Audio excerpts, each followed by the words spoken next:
Hello friend, स्वागत है आपका हमारे यूट्यूब चैनल पर। और आज हम आपको इस कहानी में बताएंगे कि कैसे मुस्लिम भक्त की मज़ार पर रुक जाता है भगवान जगन्नाथ का रथ और तभी पूर्ण होती है भगवान जगन्नाथ की यात्रा।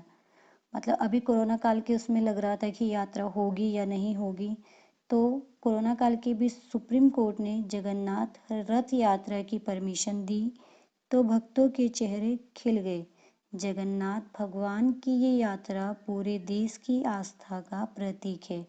ये रथ यात्रा भगवान और भक्त के मिलन की यात्रा होती है। इसके पीछे की कहानी भी बहुत दिलचस्प है।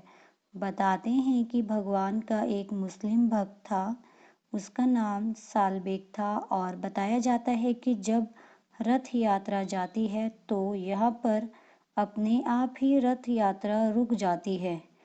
कौन थे भक्त सालबेग? सालबेग 17वीं शताब्दी की शुरुआत में मुगलिया शासक के एक सैनिक थे। सालबेग की माता ब्राह्मण थी जबकि पिता मुस्लिम थे। एक बार मुगल सेना की तरफ से लड़ते हुए सालबेग बुरी तरह घायल हो गए। बहुत इलाज करवाने के बाद भी उनका घाव ठीक नहीं हो रहा था। इस पर उनकी माता ने भगवान जगन्नाथ की पूजा की और बेटे को भी भगवान जगन्नाथ की शरण में जाने को कहा। माँ की बात मानकर सालबेग भगवान की शरण गए और एक ही रात में उनके घाव भर गए।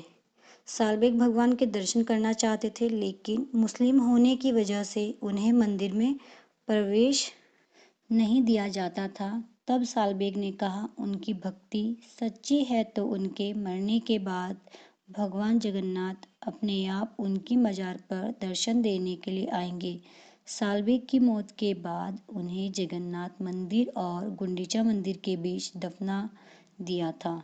ऐसा कहा जाता है कि सालबेग की मृत्यु के बाद जब रथ यात्रा निकली तो रथ के पहिए मज़ार के पास जाकर थम गए।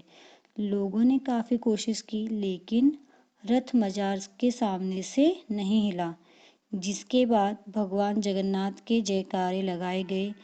तब रथ के पहिए आगे बढ़े।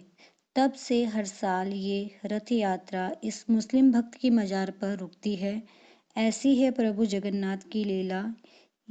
प्रभु जगन्नाथ से यही प्रार्थना करती हूँ कि सबके ऊपर अपनी कृपा दृष्टि बनाए रखना।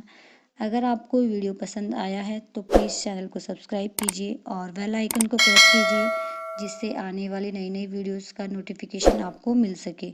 धन्यवाद।